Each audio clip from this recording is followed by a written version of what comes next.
What's up, y'all? This is a quick update about the Buy Back Black Debt Initiative. I want to thank you all so much. I've been in here for hours just responding to people who have an interest in being a part of it. And so I just want to thank you all for that interest.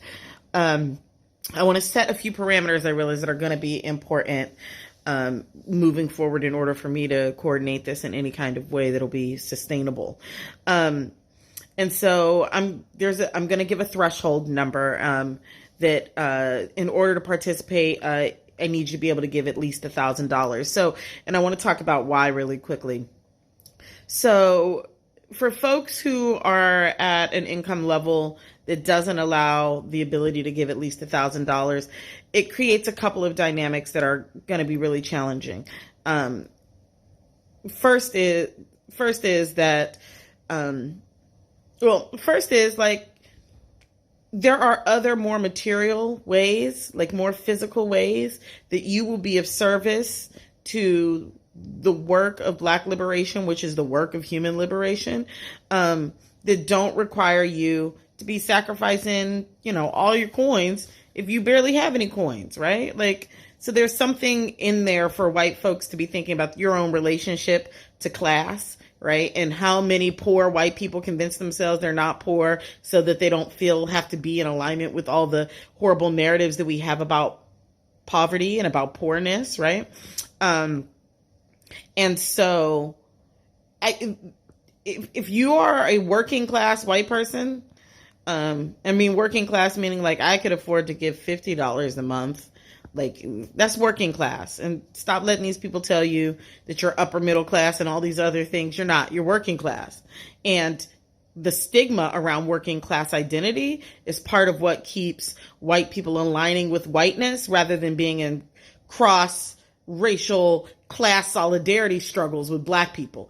You need to be doing solidarity work with Black folks because capitalism, again, is the giant container who sends out the henchmen of white supremacy to keep it in order. And actually, the real henchman is patriarchy, capitalist patriarchy. So there's some whole stuff for white folks to work through around your relationship to class and your distancing from being poor or working class and how that is steeped in whiteness and how it keeps you from being in cross-racial solidarity with Black workers. And there are organizations, Black, queer, and trans-led organizations, Black organizing organizations that would be really, really helped by your monthly donation of $50 or $100. They also have, because they're an organization, the infrastructure to manage smaller monthly gifts in that way. The problem with giving your smaller monthly gift to an individual who is trying to get out of debt is, let's say your life circumstance changes and you can't pay that anymore. Then that person is still saddled with the debt. They're saddled with, back pay interest or things like that. It creates a dynamic that can get people caught up in an even more precarious situation. Additionally, it becomes very difficult to manage. Like, I have a hard enough time managing my own monthly bills, let alone figuring out how to coordinate with somebody else to take care of a monthly bill. It's too much. And so for folks who are under $1,000 threshold, meaning a one-time gift of $1,000, I really strongly encourage you to become a monthly subscriber at the Martha P. Johnson Institute, from the Okra Project, for the National Bailout, for the Minneapolis Freedom Fund, for the Highlander Center, for Sister Song Women of Color Reproductive Justice Collective. The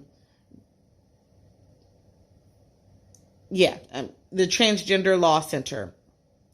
So those are the, and there are a bazillion more, but those are the ones that I'm going to name right now, where I really invite you to take your resources and share them there. I think that will be powerful, and those people have the mechanism set up already to take your monthly donation and manage it should your circumstances change and you need to stop. Individual Black people don't have the infrastructure to do that. Okay. I am asking people to send me, if you are at $1,000 threshold and you want to be part of the Buy Back Black Debt initiative. I'm asking people to email me your name, your email address, your IG handle, and that is how we will begin the process of coordinating you and compiling you into the initiative, so that you can get the further instructions about how this process is going to work. I'm building the plane as I fly it, so be patient with me. Understand that my intention is to set this up appropriately so that I can be the most in the most integrity and honoring the spirit of those who wish to give and the spirit of those who need their debt resolved. And so be patient with me, be patient with me, be patient with me.